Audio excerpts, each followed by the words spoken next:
I'm sharing a crazy tale from my middle school days involving a friend named Derek, who was a notorious meme spammer that cost me $40 in phone balance. After a frustrating fallout, Derek was kicked out of our friend group. Fast forward years later, I unexpectedly stumbled upon Derek's garage sale and found a way to execute my petty revenge. I went to middle school in the early 2010s, right before smartphones really took off.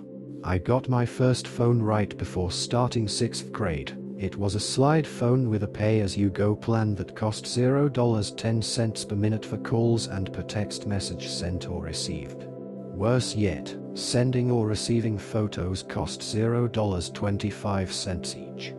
It was very expensive, and my parents only gave me $100 a year for this. If I exceeded the amount, I had to cover the rest with my limited birthday and Christmas money I had. Fortunately, most of my friends were good about helping me preserve the balance. They would call and I'd let the call drop but immediately call back on a landline so it wouldn't count as a call, and they'd email me or message me on Skype for most things. Everything was good until Derek joined the group in 7th grade. At first we thought he was funny, but we quickly got fed up with him as he was very unpleasant and exhibited many antisocial behaviors. He started drama within the friend group and also caused issues between us and other kids outside of the group. He was manipulative and always played the victim when others rightfully called him out on his shit, and he knew how to charm parents, so getting rid of him was easier said than done. He was the one friend who didn't respect my phone situation. He very frequently texted me dumb memes, even though I told him multiple times to just email or Skype them to me instead, since picture text messages cost $0.25 each. Unfortunately, blocking phone numbers was a feature that was unavailable for this pay-as-you-go plan, so there was nothing I could do as he spammed my phone.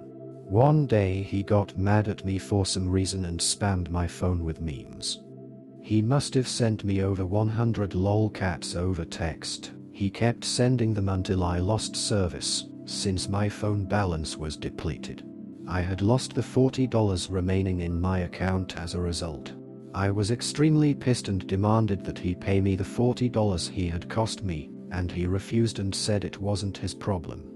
I got home from school really upset and told my dad about the situation, expecting him to go and tear Derek's mother a new one and demand the money, but my dad said that it wasn't worth the battle. I even asked him about a small claims court, but he said that not all battles are worth fighting, and that the effort wasn't worth $40. He took me to the carrier's store and loaded $50 onto the phone. The carrier changed my phone number, and they managed to block Derek's number. They had initially said that blocking phone numbers wasn't possible with this plan, but my dad insisted and would not leave the store until they did it.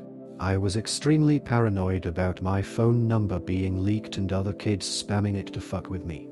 Fortunately, my parents got iPhones that summer and got me one too, and the new family plan had an unlimited text plan.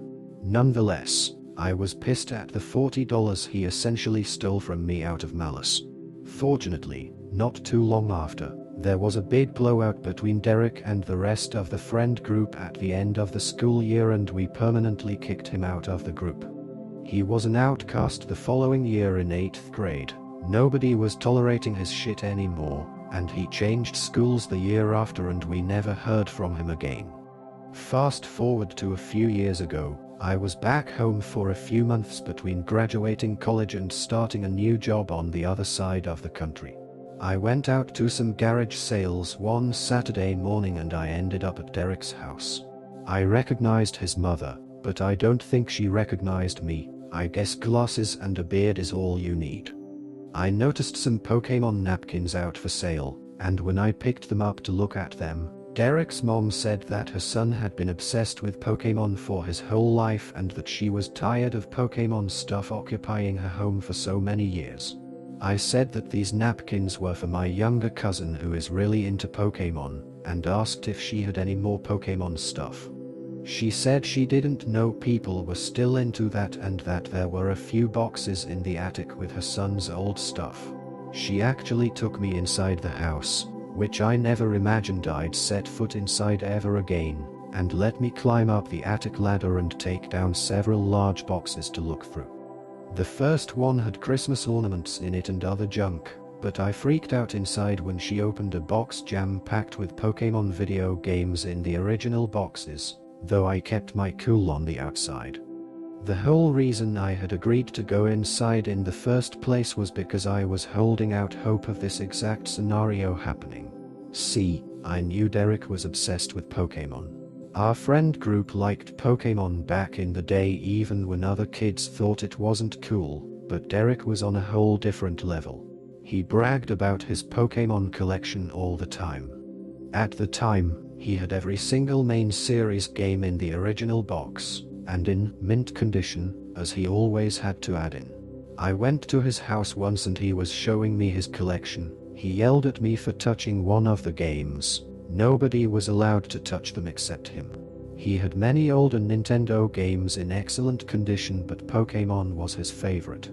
He had had a couple of incidents with his mom damaging or throwing away his things. It wasn't out of malice but just ignorance, as she didn't think the games or collectibles had any value. Fast forward into the present day, I was thinking about this when I asked his mother if she had any other Pokémon stuff. She ended up bringing out the whole thing. We opened all of the boxes she had me bring down.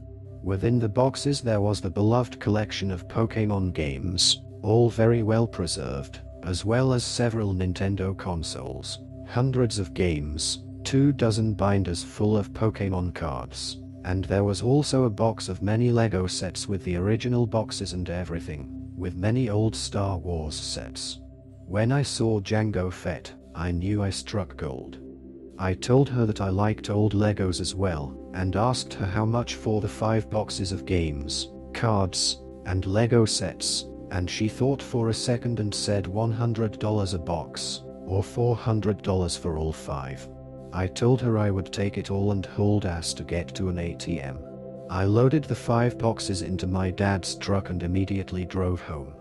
I knew there was potentially tens of thousands of dollars of goods here. This was the score of a lifetime and I finally felt vindicated for the $40 Derek had taken from me all those years ago. I ended up giving all the stuff to my uncle, who's a hobbyist eBay reseller. He offered to sell it all. He was willing to go through the effort and sell everything individually, and despite my insistence he said he wouldn't take more than a 10% cut of the profits after all fees and taxes. We went through and logged every single item along with the estimated value, and the total of the whole lot was about $40,000.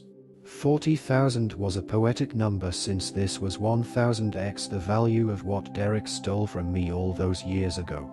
My uncle sold most of the lot before the end of the summer and ended up writing me a check. Though it was considerably less than $40,000, it was still a life-changing amount of money for me. I was able to pay off my remaining student loans and put the rest towards a down payment on a new car.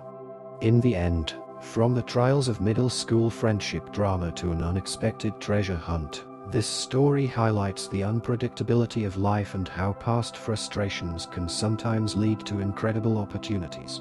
It's a reminder that what may seem like a small setback, like losing $40 to a friend, can turn into a major win down the road. This tale illustrates the importance of resilience and the unexpected twists that can arise when we least expect them. So, next time you face a challenge, remember that you never know what future rewards might come from it.